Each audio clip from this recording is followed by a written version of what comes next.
That's the scenario.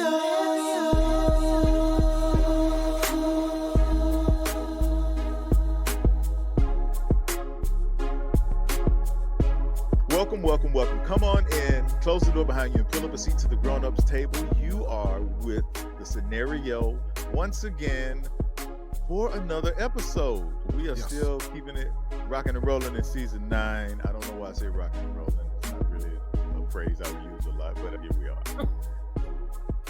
Anyway, today's rock and rolling. That's what that was. You I cool rubbed cats. off what on it you. was. Throwing You that using old my school lingo. term. Rocking and rolling. We bebopping and scatting all over the place. That's what's happening. Yeah. As long as we don't start carrying on, because once you start doing something and carrying on, that's when you old. We're only a few steps away from carrying on. Whatever the case, I am your host, Van Everett, and I am the president of the Freestyle Unity Fan Club. Hold on, man. I know I'm supposed to introduce myself. Hold on. Freestyle Uni, is that the Moesha and them group? What's that the name of their group? The The Parkers. Parkers. The Parkers, yeah. I said Moesha and them. You know who I'm in. All right, man. I said Moesha and them. Hey, this is your man B Cove, man. You can tell we're gonna have fun today. That's hilarious. Van always kills me with his little headers for the YouTube people. Y'all will be able to see the headers on the clips. But yeah, freestyle. That's funny. That's funny. I said Moesha and them. You know what I meant. Charter member and president. That's me. Freestyle Unity Fan Club. All right, and They the used to be reason- into their little performances too. Yeah, they were all into it. And the reason we're going that route today, and I'm making sure everybody knows I'm a fan of the great group Freestyle Unity, is because today we are talking about fanhood. Today's show is entitled You a Fan. We are looking at celebrity worship, celebrity obsession, parasocial relationships, which is something that I had not had any insight into until we started doing the research for this show. Never heard the phrase. Never heard. Yeah, I was telling Dana off air that when we started this show, I was coming from a very judgmental place because I had heard so many conversations. People were just going out of their way to raise up celebrities as angels, and they were over celebrating it. And then there were other people who were very adamant about making them demons. It was just on both ends of things. It's just people who just they were very emphatic about people they did not know, and it was bothering me the way they were talking about it. But when I got into it and started looking into some of the research on this and understanding what is actually going on, it changed my entire perspective. I'm not judgmental about this thing anymore. Now, there are people that take this too far, but I think this is going to be a great conversation to really give all of this perspective. So let's introduce our guest. Today we have with us therapist Raquel Jones. Raquel, how are you doing? I'm good. I hope everybody's good. I'm glad to be here. So I've been a therapist for a long time, and what is it, like 30 years? So I'm kind of old. So No. Well, You have perspective. I have perspective, right? Yes. And I'm really glad to be here because I love everything pop culture. So I have a lot to say, and I'm really glad to be here today. Excellent. One of our returning guests, friend of the show, Denny Upkins, author and activist. Denny, what's going on with you, bro? Thank you all for having me back. I had so much fun last time, met some great people, and I was truly honored and humbled to be on the show, and I'm so honored and humbled to have you back.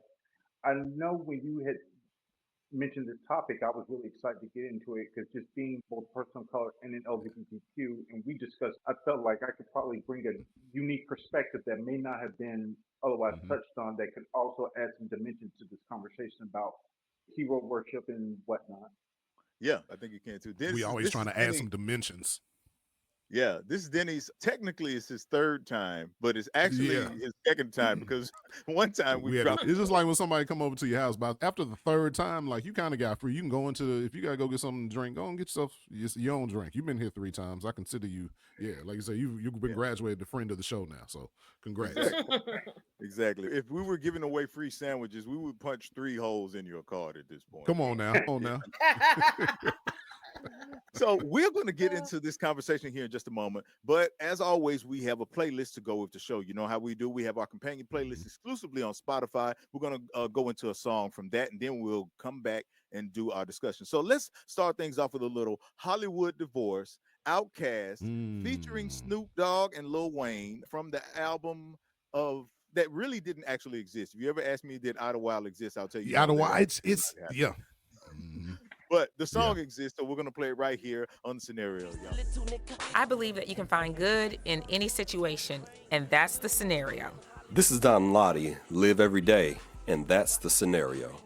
My name is Ainka, and I believe in being pro-life, liberty, and the pursuit of happiness, and that's the scenario. That was Hollywood Divorce Outcast on today's episode entitled You a Fan. We are talking about fanhood in a lot of its different aspects, from the benign to the radical, every way you can imagine it. Before we get into some of the depth of it, I'm asking each of our guests and our co-hosts 3 questions that I wanted to find out about them, about fanhood, because my thing is everybody is a fan to some level, on some level. So let's start with our producer, Dana Dane. Dana, who was your all-time biggest celebrity crush? Let's start with that one. You know, it's going to sound really weird, because I think you think I'm going to say Michael Jackson, but I didn't have a crush on Michael Jackson. My celebrity crush growing up was actually very controversial this time. Johnny Depp, okay? Johnny Depp. Let me turn my camera off for this one. I loved me some Johnny Depp. You hear me? I wrote him a letter. I got 2 autographed pictures from him. They in my closet right now. I loved me some Johnny Depp. Back when Pirates of the Caribbean was out, 16, 17. Yes, when I was 16, 15 years old, absolutely had a celebrity crush on Johnny Depp. Absolutely. I don't like white man, but I love me some Johnny Depp. Johnny Depp. Period. Wow. That's that's surprise to 25 right there. I did not. Yeah, we'll take that on rounds this time, because we'll ask the other questions later. I'm gonna ask each of you, who is your celebrity crush? Because what about you, celebrity crush? My first big celebrity crush, I think it's a tie. I remember being young. Tootie from Facts of Life, and then Cherry from Punky Brewster. Those are my first 2 celebrity crushes. Black girl, Punky Brewster. Little light skin. But then as I got older, I don't know if it was just like I grew out of the light skin phase, because after that I didn't really talk to men. I really, honestly, I didn't have that much of a choice. I just talked to whoever liked me, so I never really had a phase of anybody. But them my first 2. You know, the biggest though may have been Lisa Turtle. To be honest with you, I'm trying to think. All right, Tootie, Facts of Life. Boom. Tootie. Because even now, all the way through. Yeah, Kim Fields has always been fine to me forever. She's always Y'all know that's my cousin. Yeah. Shut up. I'm just playing. That's why you're sniffling the Raquel Jones, what about you, celebrity crush? Who's your big celebrity crush? Okay, well, I had 2. I had Prince, who's still my crush, even though he's no longer here. That was when he died, I cried for days, because I love Prince. I love Prince. And also John Taylor from Duran Duran. Those are my 2 celebrity crushes. She didn't go Simon Le Bon from Duran Duran. She went John. I went John Taylor. Okay. Yes, John Taylor. Okay. He was just such a beautiful man. So beautiful. You know what? That's crazy. I remember grandmother. I remember her first time saying anybody was handsome and looked good was Michael Landon. So there's something with black women and these white dudes. Back in the day, I don't know what it is. Let's expound on that. Let's see what that is. Yeah. But Prince has always been my favorite. I love Prince. Your grandma turned on that Highway to Heaven, and it was a wrap. Boy, it'd be a wrap. Leave me alone. Leave me alone. Leave me alone. She was trying to get touched by a whole different angel. Man, come on now. This is exactly. That's what it was. Highway to Heaven. Denny, what about you, man? Celebrity crush. Who's your first celebrity crush?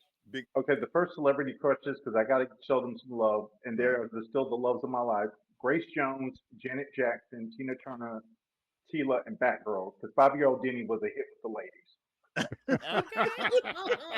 But perhaps my biggest crush, probably growing up, I would say there have been several, but if I had to also name specifically one, Will Wheaton, who played Wesley Crusher on Star Trek: The Next Generation. Okay, Will Wheaton. Yeah, I remember him. Star Trek: The Next Generation. I remember him specifically from that. Picard's illegitimate son that they try to play off that best friend's son. Not to do with the beat, not to. No, you think you think about Riker. No, Will Wheaton was the teenager. His name was Wesley Crusher. Oh, little buddy, he had the little hair swoop, didn't he? Is off there. I know you talking about. He did have the swoop. Yeah, the hair swoop. All right. I got you. Okay. I'm going at another time. I'm going to have to ask you more about this Tila fixation thing. I need to know more about that. Was it the bathing suit? Because she was not. She took nobody's crap, and she was one of the boys. Like she was tougher than most of the guys, and she was just like she stood on business. If she couldn't take something, then you know He-Man was about to be in for a fight. As a boy, I respected that because like seeing a strong, powerful woman. And then it's like kick butt and take names. It's like okay, and I think it's just important for boys to see that, as little girls to see examples of that. Because He-Man was a very male action-oriented series. So when you saw two of the most powerful women, Evelyn and then Tila, they went up and they can hold their own with the guys and are rescuing the guys. It's like, oh wow, that's cool. I want to be her friend. And plus, they knew they had to because He-Man had a bob, and with He-Man having a bob, it's like, yeah, you got muscles, but you got a bob, bro. You. And she was a redhead, so you already knew what time it was.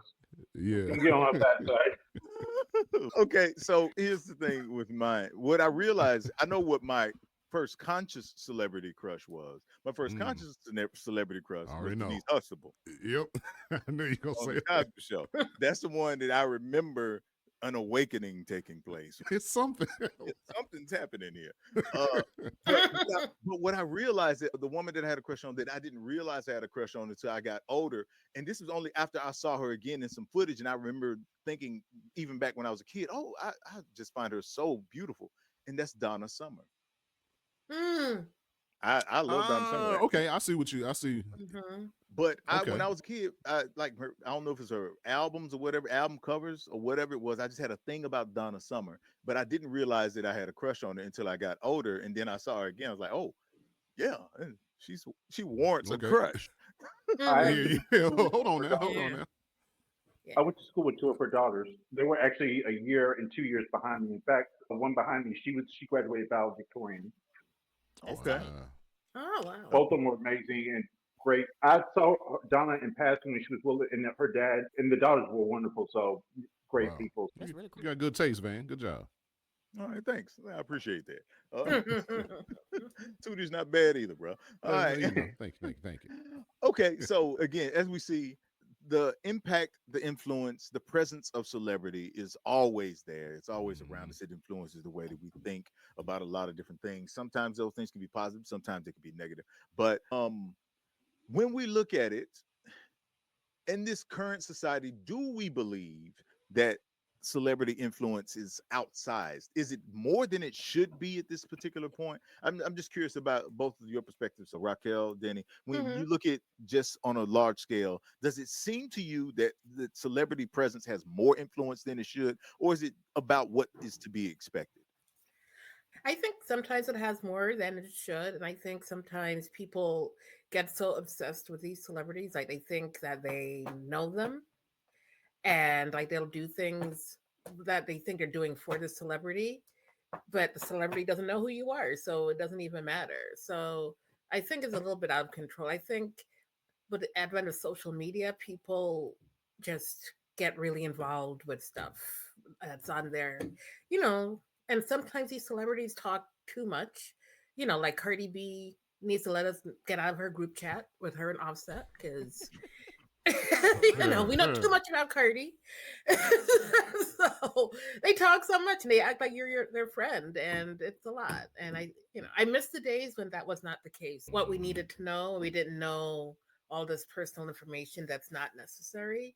So I think, people are just, really obsessed with a lot of these people, and I think it's not really good to be that obsessed with celebrities. I think with social media, it does change the dynamic because we have more access to these celebrities than we did, say, 10, 20 years ago. And then we get to know more about them. I really think sometimes they can be used for good because we can see that these people are human and they have the same struggles and stuff. So that kind of makes them human. They're not such a deity as they once were. But then sometimes when you have that type of access, to Raquel's point again, sometimes people cross the line, and sometimes celebrities do exploit it. They put, stuff out there because they're trying to hold on to that 15 minutes of fame or something like that. So I think a lot of it depends on, the celebrity, the fandom, and how they treat it and stuff like that too. Generally, if the ones who are, who treat their fans with respect but still establish boundaries. They generally, you don't always have as much of the problems as you do with others, but I think, that it really just varies. It just depends on the person and then the celebrities and then just the factors of what they're doing, how popular they are, and how much access you have to them as well. I was thinking about something with y'all both mentioning social media in it too. What do you think about the social media influencers? What's the difference? Have you seen a difference with people latching on to people who usually just seem like normal folks? It used to always be celebrities were good at something. They were singers, they were entertainers, now you have just normal people who have social media followings who have fans. Like, what do you think about that change of the dynamic of, someone that has tons and millions of fans now? I mean, I guess there's no difference in someone who's a public speaker and a self-help guru. If you have that magnetic personality or that cult of personality, you're going to gain followers. I know, like with LiveJournal and stuff too, everyone wrote, but some people stood out and they had a bigger following because the presentation, how they delivered, how they connected with people, all that stuff kind of factors in too. So, and a lot of that you can't buy. Even normal people, some of them, if they're just a flash in the pan, they're going to be a flash in the pan. But if they know how to be a good salesman and they know how to connect with the audience, especially on social media, because you have number crunchers who still can't figure that out, but they know how to sell a product and stuff. There is something to be said of it. I found though that usually most influencers, they usually have their hands in multiple things. Like a lot of people, like a lot of fitness influencers, they have a huge following, but they also look like $1 million, so that helps. But they've also got great personality. You see them doing other stuff, but they also know how to that vulnerability too, that they connect, that authenticity that also helps connect them with people too. So that's a factor as well. Yeah, I think that anyone can be famous now, which is good and bad. But I think there are influencers who I follow, who I like to see what they're doing and everything. But I think that there's some people who think that everyone just wants to know what they're doing on their daily basis, and they just keep writing stuff, and somehow people want to see that. But I think it's not always a good thing.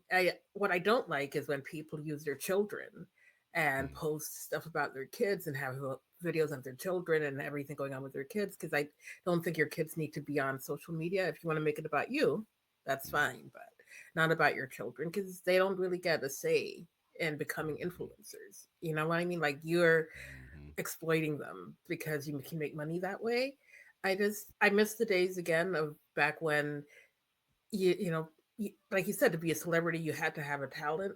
It couldn't be like you could just be a celebrity because you would just talk about what you're doing for the day, or you're just cooking and doing whatever. Like, I miss the days when you actually had to do something.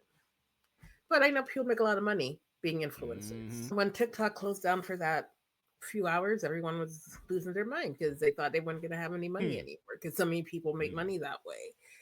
But I think we need to realize that that's not a way to make money all the time. You can make money that way, but eventually people are not going to find you as popular or as compelling as other people, and that it's it's a lot to have to do. Yes, eventually you're gonna have to graduate to OnlyFans. You can't just only be on TikTok. Like, look, come on now. All right, this is cool now, but if you're really trying to get say, Dane, it's the business, baby. If you really want to make some bread, It's true. Well, if it's really, but isn't that really what celebrities like for anyone though? Even whether you're a TikTok, somebody starting TikTok, or you're someone who has a singing career, there is a shelf life to what it is that you're doing. Yeah, that's true. Generate income up a certain time. In fact, I don't know if I necessarily have a problem with one form of celebrity over the other, as much as I do how people respond to it a lot of times, more so than anything. So what we're going to do is we're going to take a quick break. We're going to check out another song. When we come back, we're going to talk to a friend of the show and sociologist, Ingrid Ross Cochran. Talk from the sociological perspective about it for a moment. And then after that, let's really dig into what are some of the potential problems as far as mental health is concerned, and also what some of the benefits of having celebrities to look up to are. But right now, let's get into a little bit more music. We've got Superstar with Lupe Fiasco right here on The Scenario. Hey, peace, this the God Ride, man, chillin', man. I want y'all to check out The Scenario, you heard? Loud, baby. Peace. Hi, this is Marco Coleman. Everything that you do, do it for the love. I'm here for the love of good music, and that's The Scenario. All right, Lupe Fiasco, Superstar. Make sure to check out our companion playlist found exclusively on Spotify. You can hear all these songs and a lot more if you want to listen to music about fame and its trappings. We've got it all on this one particular playlist. We definitely have David Bowie's Fame. Some of our listeners may not go back that far, but that was too dope of a song for us not to put on there. Man, and for the younger people, that's the one Pinky got out of the Cadillac in when he pulled up his first scene in the Second Friday, so we can help put it in perspective for the younger folk. Good reference. Good reference. Good reference indeed. Good reference. Slow this thing down, baby. All right. So we have joining us right now, friend of the show, sociologist, psychologist, author, published author now. Sure enough, he is. Even though wrote a book. And one of the smartest people that I know, Ingrid Ross Cochran. Ingrid, how are you doing? I'm good. How are you guys doing? Thank you for having me. Always a pleasure. It is yes. Okay, we were just talking a moment ago, for instance, that we were talking, there was some differentiation that was being brought up between the time when we had celebrities who had very distinct and identifiable talents, and then this era where we have celebrities who may be building off of just people's need to have community, and maybe they have a specific thing that they're doing. Maybe it's with their kids, maybe they're cooking, maybe they're just talking to the camera. I don't know, whatever it is. And we often view that differently. What is it about the nature of us as a society that has this need for celebrity, or do we have a need for celebrity and it's just something that is fulfilling? What is that about? Well, we definitely, as a society, we do not need celebrity. However, we do need leaders. So as a species, some of this is evolutionary. We have the need to fit in. We create archetypes for our society of what's acceptable and what's optimal. And so celebrity is one of the ways that manifests. So we have archetypes in our society of what is optimal. This is really built around the fact that we are a very social species. And this means that our ability to create and maintain relationships and be seen in a positive regard is important to our survival because we are social animals. And so when we have people who we consider to be optimal, which varies based on the society, in our society, optimal is attractiveness and having a lot of money. And maybe intelligence, but it's not a have to, but definitely attractiveness and money and stability is something that we see as optimal in our society because we are living in a capitalist society.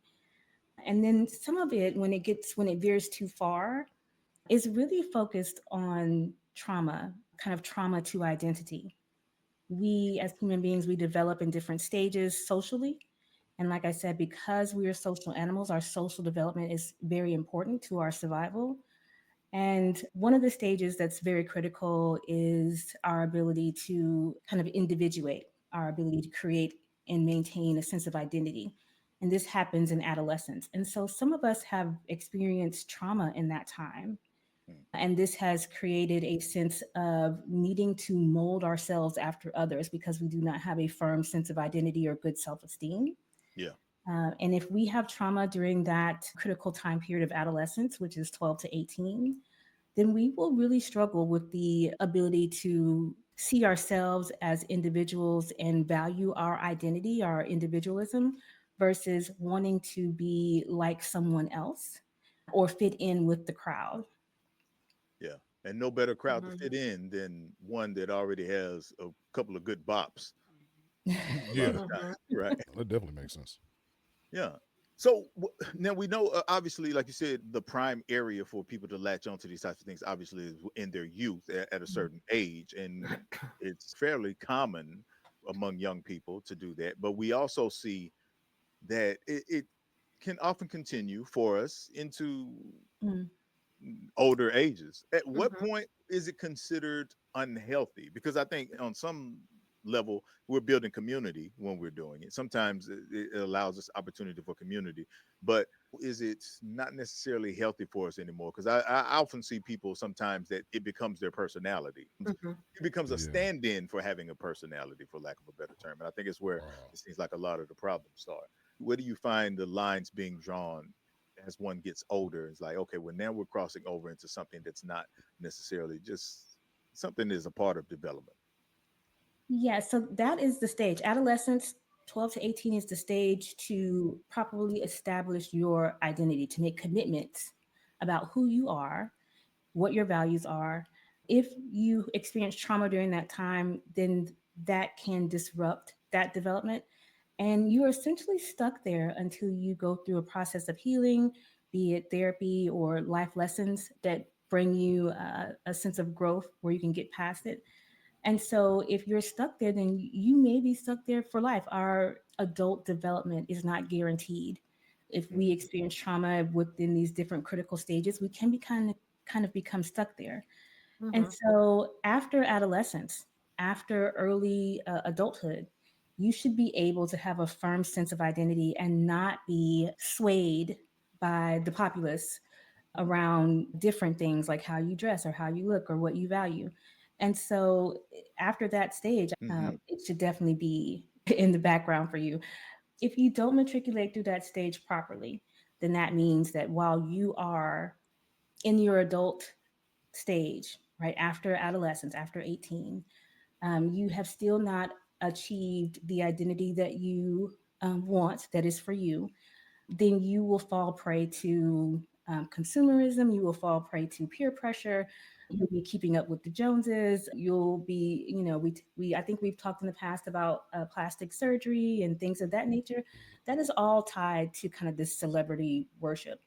And so it really is about this critical time between 12 and 18 where you are able to deal with or really kind of internalize the environment and get on the side of I am who I am and that's okay.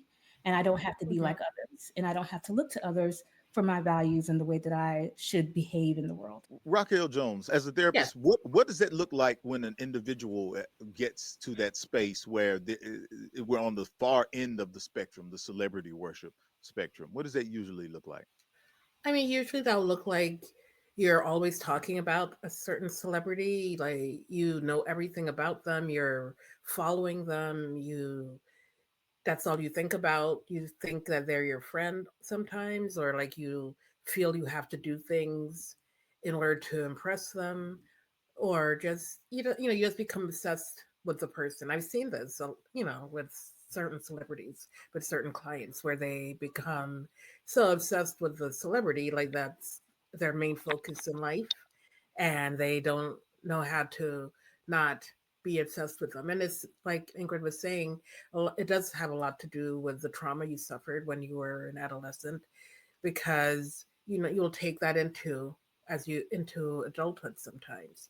Similarly, if someone uses substances for when they're an adolescent, when they stop using, they're still going back to the same age they were.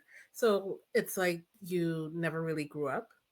And I actually have had clients who have just been obsessed with certain rappers who they just feel like they want to hurt people who don't like that rapper, which doesn't make sense because that rapper doesn't know who they are. They're not going to bail them out of jail if they hurt anybody, but they just become so obsessed with them. Yeah, I was thinking about, like, if you're a fan to somebody during those formative years, the adolescent years, is it to say it's okay in small little healthy doses, like a reunion tour, and everybody gets excited and you start thinking about, is it just like anything else in life where as long as you don't go too crazy with it, but it's like, you know what, if Master P and them gonna come, I'm finna pull out these camo cargo shorts. Yes, and that's fine. Is it kind of that sort of thing? Like, you just don't want anybody to overdo it? I'm going to see Mary J. Blige in April. I'm going to be all dressed up like the 90s. You say we're communal people. It's a sense of community. It's like you identify with all these people and you have this moment. Yeah. That y'all are all going back to that time again. Yeah, of course. Yeah. Of course. When it comes to mental health, there's kind of this focus on the 4Ds, which means that, any behavior, when it veers into the space where it's causing you distress, or there's some type of disorder in your life, there's deviant behavior, dysfunction, this is where it's too far. So you can definitely have someone that you admire, someone that you follow, and that's totally appropriate. And in childhood and in adulthood, but when it gets to the point where it's causing dysfunction in your life, that's when you're veering into a mental health issue. When it's all you think about and all you want to do and all that's just, that's all on your mind, when you can't really function without seeing the person or talking about the person, then it's becoming a problem. Not only just liking them, because you can like someone. I like lots of celebrities, but they don't, I realize that I'm not part of them. Okay. Like I like them, but they don't know me, and I don't So think they know me. This raises a question for me then, because the thing that drove me toward having this conversation was not necessarily the people who don't associate with celebrities very much in their identity, or the people who associate to some extreme. I've been concerned about this area that we find ourselves in the midst of social media, where there are people who have a fixation on celebrities that make them believe they know who these people are. And I don't mean I'm not a great extreme, but so much so that when this person says something, they either stand by it, the followers and the fans will stand by it regardless of how illogical it is, or the people who are absolutely certain that this human being that they don't know is a terrible person. It goes on either end. I've seen people who hate Jada Pinkett with a passion, and they don't really know, and they don't know, or Will Smith, and they don't really know what these people's marriage is like. They just know that they've decided to attach a tremendous amount of what their own beliefs are to these people, whoever those people are. Is that, how do we navigate that? Or is that something that maybe I'm thinking too much about, that maybe isn't that big of a deal, but it feels like it's a big deal to me, and I don't know where that fits in between, in the middle of that spectrum? Yeah, so when we have this level of where we think that we know someone, it really is just about how the brain works. Our brain creates shortcuts. This is the basis for bias. And sometimes we call it implicit or explicit bias. It is really about how our brain works. Our brain is functioning on being able to make fast decisions, again, based on our survival. And this is kind of tied to what I was saying before about this being an evolutionary type of issue. It's tied to us as a species. And so when we don't know something, we will fill in gaps based on our past experiences. And so another way to say this is, in our society, is people projecting their own issues onto others, or their own past experiences onto others. This is a way for us to make quick decisions. But as a species, we were never meant to be so connected like we are now through social media. Social media is a man-made, unnatural state for human beings. And so when we combine kind of our kind of the way that we work as human beings in general, and then we connect it to a social network, we create kind of a hive mind. But ultimately, this is about how the brain works. Our decision-making processes in the brain will fill in gaps that we don't know for our safety. People will take a celebrity situation, they will fill in the gaps that they don't know based on their own experiences, especially past experiences, especially harmful or traumatic experiences, and they will project that onto those people. That's the whole purpose of that mechanism within our brain, is to help us to feel safe. Oh.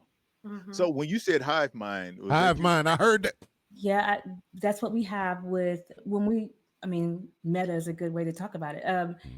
When we're in the big picture, right? When we have a collective of people who are operating in a certain way that we can see in real life, this is kind of a mapping of the human psyche on social media.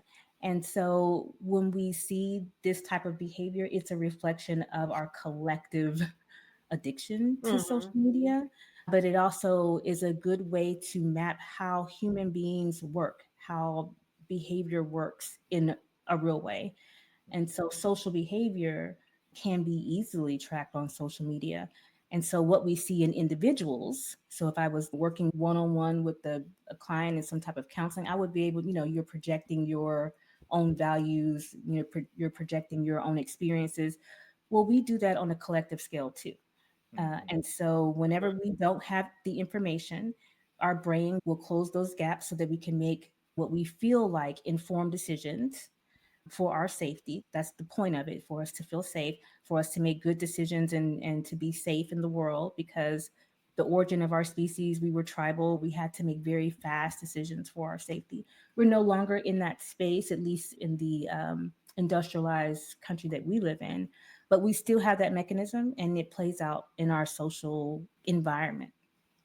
That's interesting. That makes me think of like what's going on more recently with like the Meg Thee Stallion and Tory Lanez incident. Like you got people who are like, Tory would never do that. Megan's a liar. He's just trying to make his money.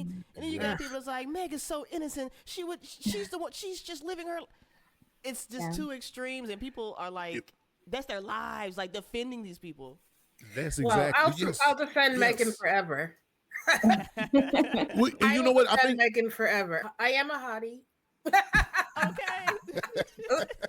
And you know what?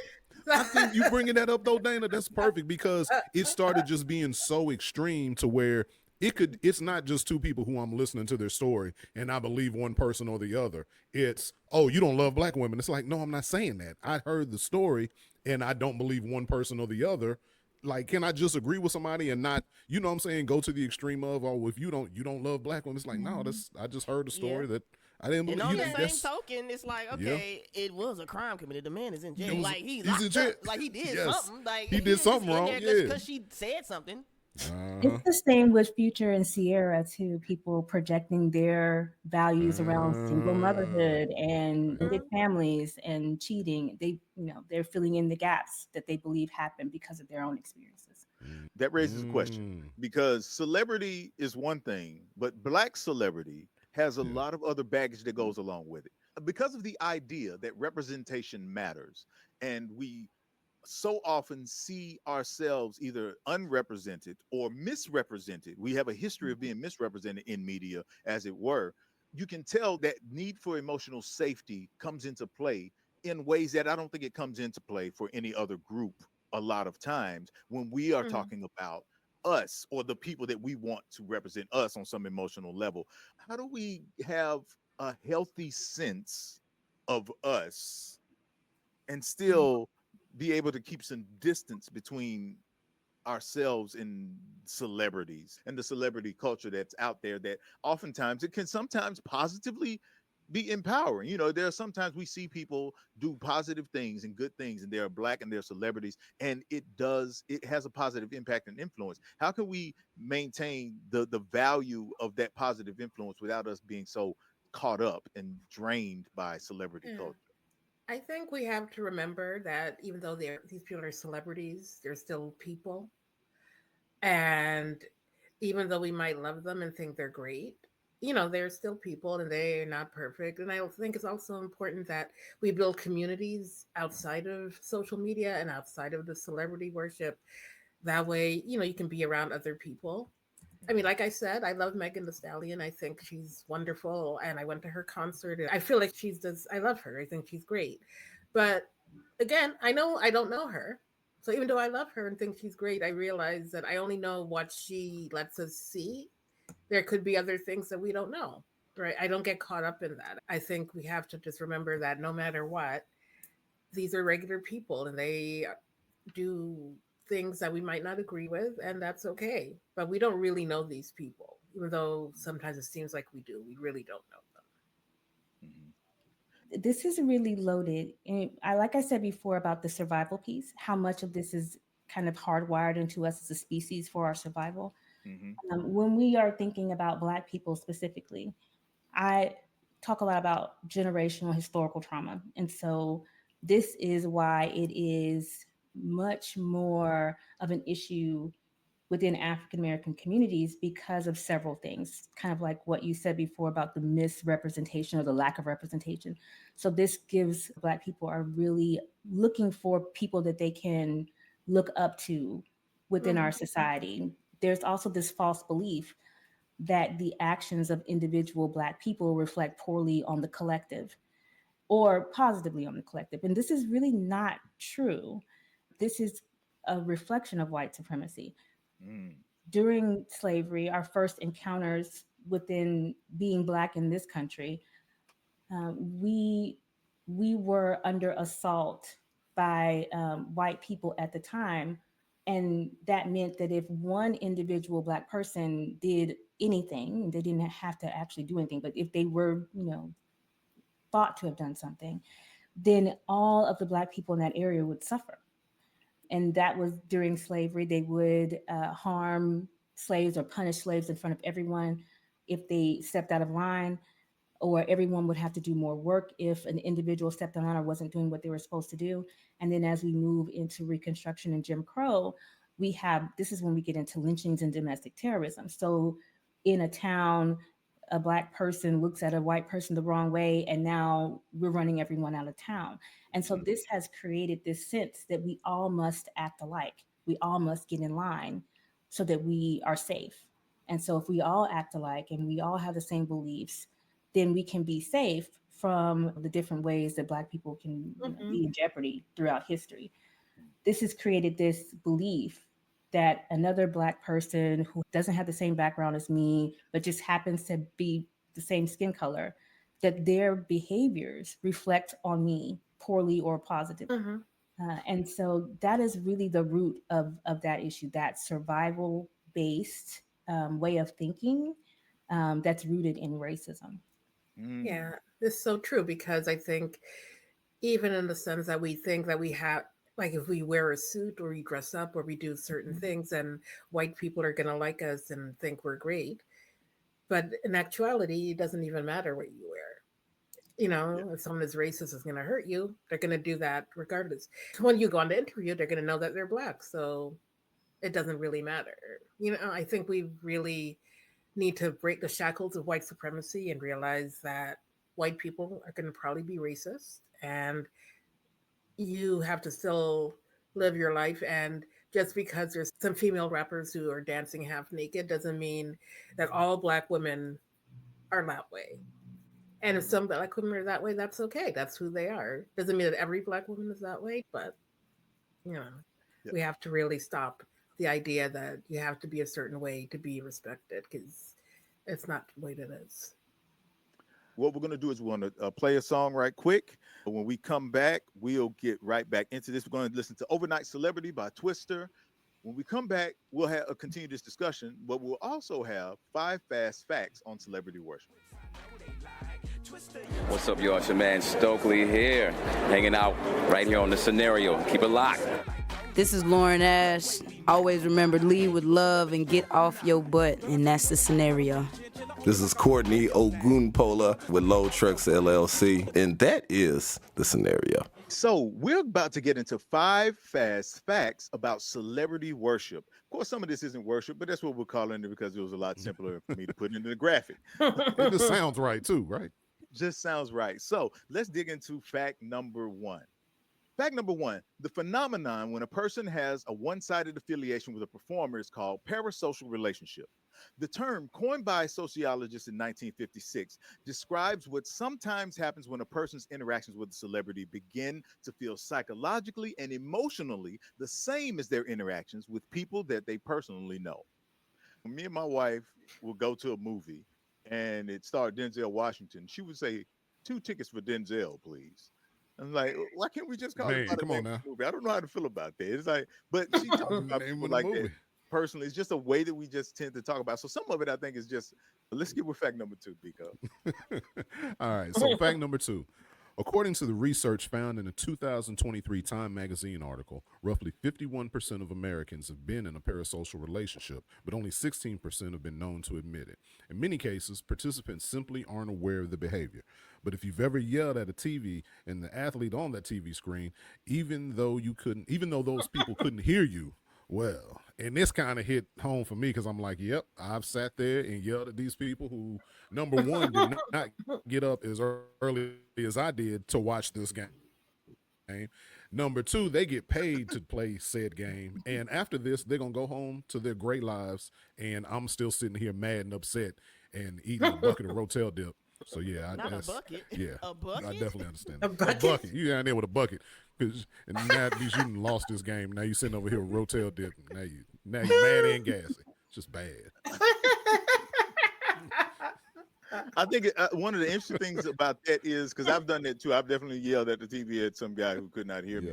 I think one of the interesting thing about that is that there are people, I don't think they ever consider it that way. They would watch you say something about your favorite singer, and you attach a certain identity to your favorite singer, and they would ridicule you for that while wearing a jersey with someone else's name on the back of it. On the back of it, yes. And not even consider that this is that it's somewhere along that same spectrum, that parasocial relationship spectrum. Especially sports fans, and it's like, oh, we won, we did this. And guys, that's just normal talk. And women are like, what do you mean we? You don't play for them. It's like, that's not what I mean. You know what I mean? Like, yeah, it's always we. All right, so fact number 3. An often overlooked part of celebrity influence is in the realm of public health. In 2013, Angelina Jolie announced that she had had a preventative double mastectomy after finding out that she was at a high risk for breast cancer. There was a 59.1 increase in preventative testing 15 days following her announcement, and a 50% jump in preventative mastectomies the following year. Of course, large numbers of people on the other side of this also get a lot of their COVID research from celebrities as well. So as you can see, that can go either way. But I thought that was an interesting stat, that how many people who otherwise hadn't been thinking about their genetic predisposition to breast cancer, they had never even bothered to look into it. But after she made that announcement that she had looked into it, found that she was at such a high risk for breast cancer, a lot of people actually went and looked into it, and lives were actually saved because they had been thinking about something that otherwise they would not have thought about because of what had happened with a celebrity. So yeah, that was again something that before I started into this whole venture, I hadn't even considered that there were some positive impacts in some of those cases of having that visibility. Coincidentally, I don't know if you remember years ago before he passed, Richard Roundtree came out and he was going on this tour talking about how he had breast cancer as a black man. And so he was trying to bring awareness to it. And it was crazy because black dudes were like, yeah, that ain't gonna be me though, Shaft. Like, it did not catch on at all. Like, it's just amazing how the demographics, it was just two totally different things. It was like they were trying to show us, well, Shaft can get it. It's like, yeah, but no, it just didn't latch on. Yeah, which is a shame because anything that allows us to take better care of our health, or at least to be attentive to taking care of our health, is a good thing. So yeah, men, make sure to be on the lookout for that type of stuff. Maybe there's genetic testing we need to be looking into as well to make sure that we can take preventative measures. All right, so fact number 4. According to research from the Harvard University's Ash Center for Democratic Governance and Innovation, there's rigorous evidence that celebrity voices are incredibly powerful in getting people out to the polls.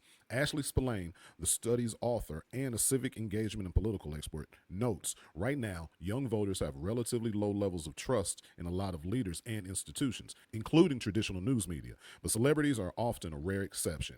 Now, side note, the U.S. is number 31 out of 50 developed nations in voter participation. So it's just, let Taylor Swift come out and say, that's why everybody wanted Taylor Swift to endorse Kamala, because it's like, if you say it, you have that pull to change things. It was just, that's all people were talking about, I remember. Yeah, I also thought one of the interesting things that's mentioned there is the fact that a lot of this seems to have to do with people's distrust of the leaders, the people who are supposed to be in leadership, and or it's getting information from media and otherwise, that there's a level of distrust there. And I wonder how much of that would be different where the level of trust in leadership and media was different. It's a curious thing. Let's get into fact number 5. With the decrease of in-person social groups and continued increase in online celebrity interactions, Gen Z are reportedly suffering more from mental health issues than their predecessors. Most studies note that the biggest challenge being the need to compare themselves to their famous idols and develop unrealistic expectations around their body image, possessions, and lifestyle. On a more positive aspect of this is there's also a culture of body positivity, and that movement seems to have been one of the good outcomes of Gen Z being able to have access to celebrities. So as you see, there's some ups and some downs with the whole thing. And we were talking before we went to the break about this idea of, now I don't want to say respectability politics, but that does kind of summarize what we were talking about. This need for us to attach to the positives and rebuke these negatives of Black celebrities being rooted in white supremacy, does that mean that we would benefit from relinquishing whatever value it is that we find in the positives in Black celebrities? Does it mean that we need to ignore them as much as we need to ignore the negatives? Or do we need to just have a reasonable amount of, I guess, attachment to it? What is it? What's the best way to stand on that?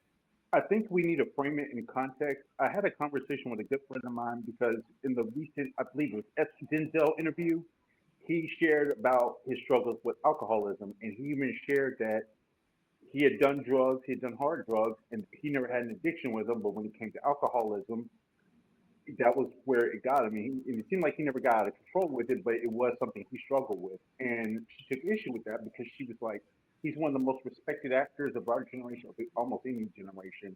And he's a very positive, strong Black role model, and a positive one at that. And I told her, respectfully, I think that's all the more reason why he needs to tell this story. Because if someone like him, who, we're talking about Robert McCall, the equalizer, Malcolm X himself, if he's going through these struggles and can overcome them and can still be a success, if it's framed properly, it humanizes us. And then that can maybe help someone else who might be struggling with addiction or abuse or struggling with dependency, and that can help them break through. Because it shows that, hey, you know what? We're also human. Because unfortunately, when we're going through mental issues or we're going through addiction, it's a moral failing. Whereas with other groups, it's psychological, or it's an addiction, or it's a health concern. With us, it's a criminal offense. So hearing him discuss that, and even in the frame, it kind of humanized him because it shows, hey, even in top of everything, he's accomplished everything, but he was able to discuss his struggles without it being exploitative or, trying to turn it into pain point or failing on the Black community or something like that. That a lot of narratives get pushed out. But he was able to tell his story and still show how he overcame, and it was still something positive and beautiful out of it, in my opinion. So I guess the question that raises is there a way for us to release ourselves from that perspective so that we can still appreciate what he's been through and what he may have to teach us from that experience, and without us having to, because as long as we're holding on to the ideas you were mentioning, we still end up finding ourselves open to the negatives that come with it as well. Is there any way for us to let go of the impact of white supremacy in such a way that the need for the positive impact of a celebrity is not there as much as the pitfalls of the negative impact? I think as long as white supremacy is in existence, there's always going to be a need for it there. But what we can do is what we do a lot of times on social media is we can have those conversations and put things in context. When a news story breaks or something, or case in point, Will and Jada, when Will, rock Chris Rock, there was a lot of people wanted to sit up here and say, violence, nothing, blah, blah, blah. And then everyone pulled out all these videos on John Wayne, and then everyone started sharing discussions, and they started putting through, and it's like, hold up, you're talking about two of the finest actors, squeaky clean, have always been upstanding, and now you want to vilify them? It's like we build these celebrities up as deities, and then we want to tear them down at the first imagined slight so we can feel better about it. So I think it's one of those things of when there is a controversy, when they are struggling with, addiction or something like that. It's like with Whitney Houston. Amy Winehouse gets people mourn her and she gets empathy, whereas Whitney Houston, she gets ridicule. And to what I have to say is, and I've told people that if she was allowed to live in her truth, maybe she would still be with us now. If she lived in a world where she could be open and honest and be with the one she loved and not have to worry about get back, maybe that would have saved her from a lot of drugs, or maybe that would have saved her from self-destruction because she felt trapped, and there was other elements at play there that preyed on her. So I think it's important that when we have those conversations and context matters, context is key. It can show that, hey, I think that can help offset the white supremacy or the white supremacist narrative, that we frame it of, okay, you're not holding this celebrity to the standard, so why are you holding this one? Why does this one get the same empathy as this one? And I think in doing that, it humanizes them, and at the same time, it also shuts down on white supremacist narratives as well. So Ingrid, I'm going to ask you: do you think that would we be better off if the impacts, whether positive or negative, of Black celebrities had no effect on us at all? If we found another source for seeking a positive example, positive impact, and all those things. Yeah, some of this is, I mean, this is a complex issue. So even if, let's say, we snap our fingers and tomorrow white supremacy doesn't exist anymore, and we are not vilified just because our skin is darker, what you'll find is Black families will continue to do it because they have already internalized it. So then you'll still have Black parents saying, this is what respectability looks like, this is how you should look, this is how you should talk. And it'll probably still align with white values or what we consider to be whiteness in our society. It's an interesting topic, something that I actually did bring up in the book that I just wrote, because it really impacts Black children uniquely. So there's this concept of social learning, which means that we learn from the other people around us. And for whatever reason, even though I can guess what the reasons are, Black children and Latino children are more susceptible to social learning. And some of this is because, again, it's tied to survival. Black children are more likely to align their beliefs, their appearance, their mannerisms, their behavior with the people that they see in society and in media that look like them and have the same gender as them. And so this is a reflection of how we got here through the parenting process and the different messages that we receive from society. At this point, it's so complex that the only way out is the reverse of how we got here. We got here through having misrepresentation or lack of representation in the media for Black people. And that media could be news. And how we get out is having positive representation for children to see, just as they are being inundated with the negative. And so what we need is a new narrative and to see more representation in a positive light to kind of reverse that, because without it, we have to undo all the harm that's been done with the perpetual images of Black people as sexually promiscuous, violent, aggressive, all the different ways that we have been portrayed in our media. Okay, so that looks at it on a broader sociological level. Raquel, when you have to work with someone as a therapist who leans deeply into whether it be celebrity worship, unhealthy parasocial relationships, whatever it may be, what is the methodology that you have to try to employ to help this person get to a healthier place? Okay, well, it all depends. I had a client who was obsessed with Nicki Minaj, and she felt like Nicki was her friend, even though she knew she wasn't her friend. But if anyone said anything against Nicki, she would get upset and angry, and she was very much involved with everything. So with her, I just tried to figure out where this came from and figure out what made the obsession start, and figure out what her childhood was like, what her adolescence was like, what made her become so obsessed with Nicki.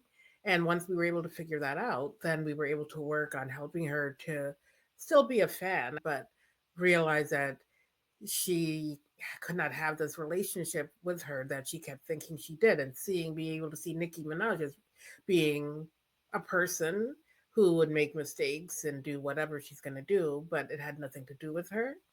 And I think that helped her a lot to just be able to bring herself away from the obsession with the celebrity. So you said you looked into her childhood. Did you find that there was some trauma that made the necessity for Nicki Minaj to have such impact in her life in the first place? Yes. A lot of her relationships with women were very negative, and she saw Nicki as being like a woman who was able to stand up for herself and do things for herself. She felt like, since the women in her life never did that or never stood up to anything, that Nicki seemed like a woman who could do that. So she would follow her because she thought, okay, well, this is the type of woman I want to be. Yeah. Okay, I want to lean into something that was eye-opening for me with Denny. You had mentioned some of the positive impacts as far as how representation can often matter, and I think that was something that Ingrid had just spoken to just a moment ago, and how that affected you and your own upbringing, and the way that having a positive celebrity influence and impact affected you. Can you talk about that a little bit? Sure. Obviously, I've always tried to find like positive, because there were so few growing up, and even though it's getting better, it's still few and far between. There was Denzel, there was our historical leaders, and then of course Storm from the X-Men, who I worship. But as an LGBTQ, there's even fewer than that. There are very few gay men who I can honestly say, wow, that's somebody who is cool. There's some who I can respect for what they've accomplished. But, as far as like even living black gay men, I can only think of 3 high profile ones who I can say with certainty that's somebody who I can admire. Georges Richards, Wentworth Miller, and Wayne Brady.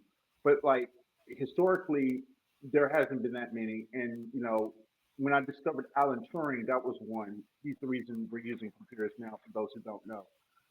During the 2 major celebrities, though, who are active in the gay community, Danny Roberts from the Real World New Orleans, he came out, his story was hitting around the time of Matthew Shepard. And basically, when people say he was the voice of a generation, believe him, because he inspired so many people, because he was a down-to-earth, similar upbringing of mine from the South, Christian, I went to school with guys like him. I was best friends with Garrett Strait, just like, he was just that down-to-earth guy.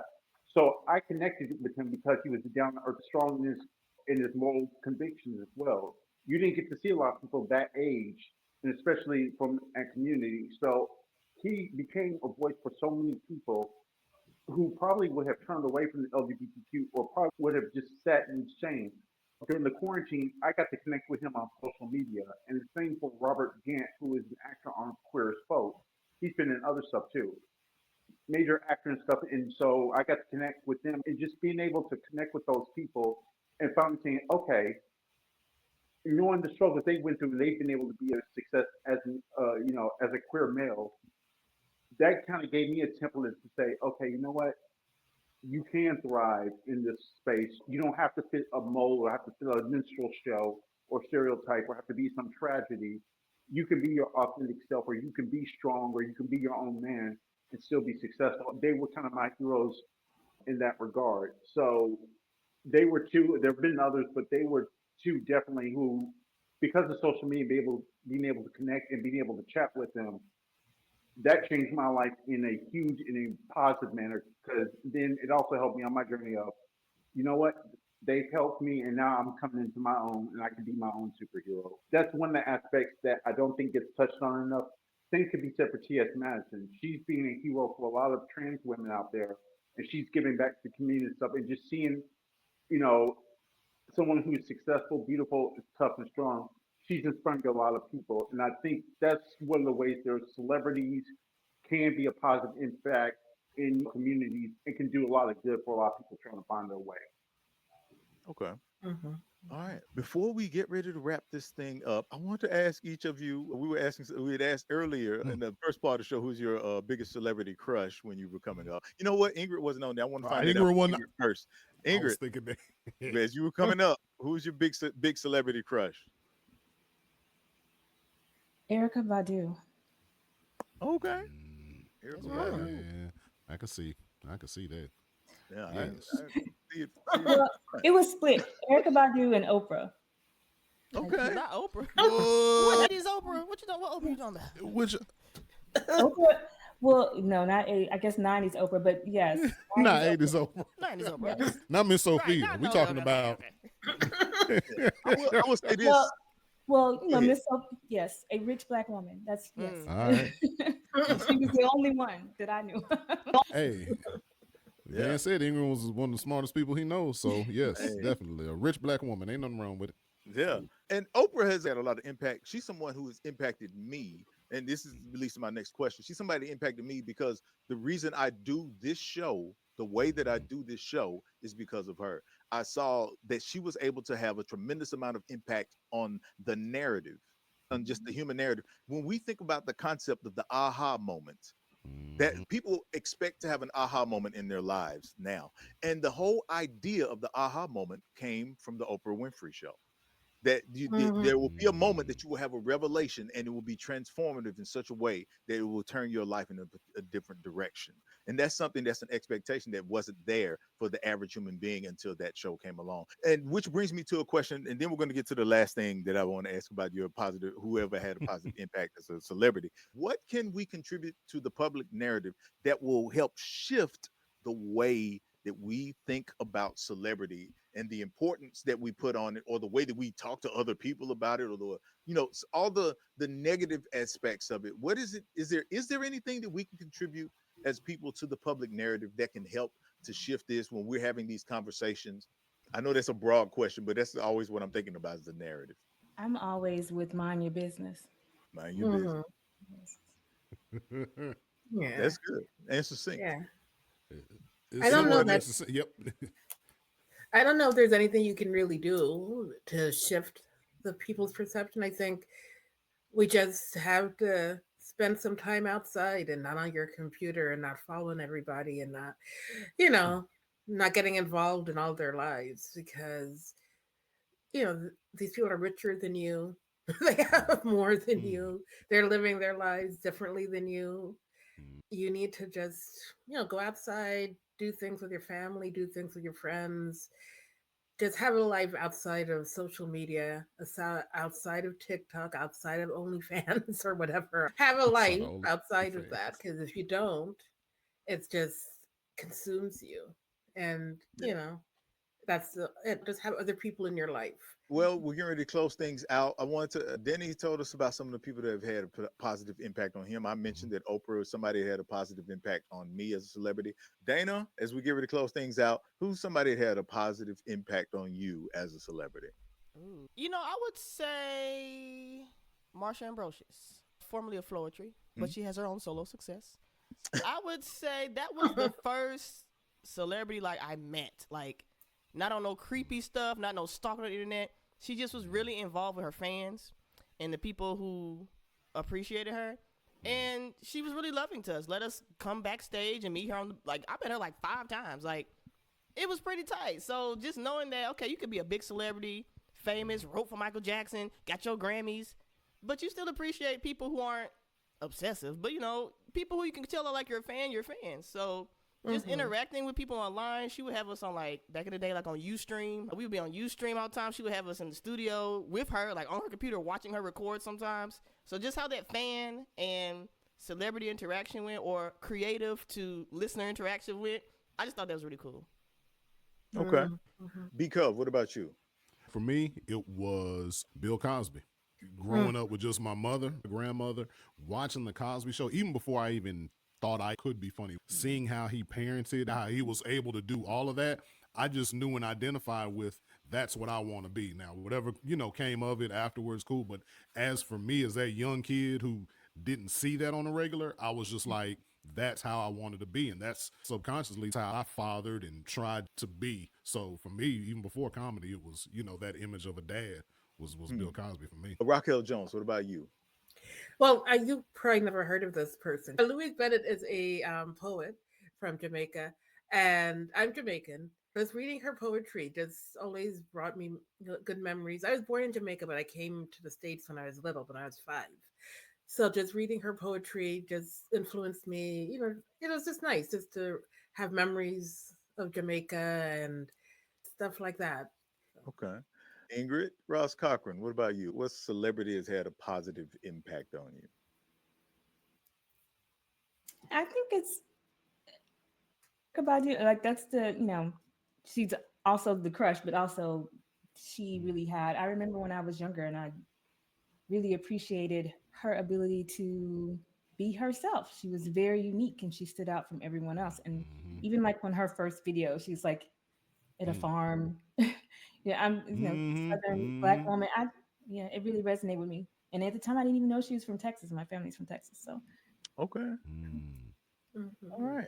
Well, that's dope. All right. I'm glad that you all were able to share some things that I think would be really useful and helpful. Hopefully people will listen to this. And if you can't do anything else to help contribute to the narrative that we have around celebrities, take Ingrid Ross Cochran's advice and mind your own business. Mind your business.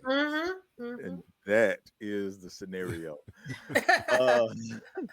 All right. Well, it's been a great discussion. Again, I can't thank each of you enough for joining us. Raquel Jones, Ingrid Ross Cochran, Danny Upkins. We really appreciate you joining us for today's discussion.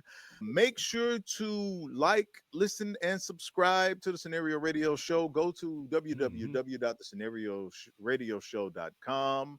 Subscribe so you can keep up with everything we're doing. Listen to our companion playlist exclusively on Spotify. It's going to be a great season here in season 9, so continue to stick with us.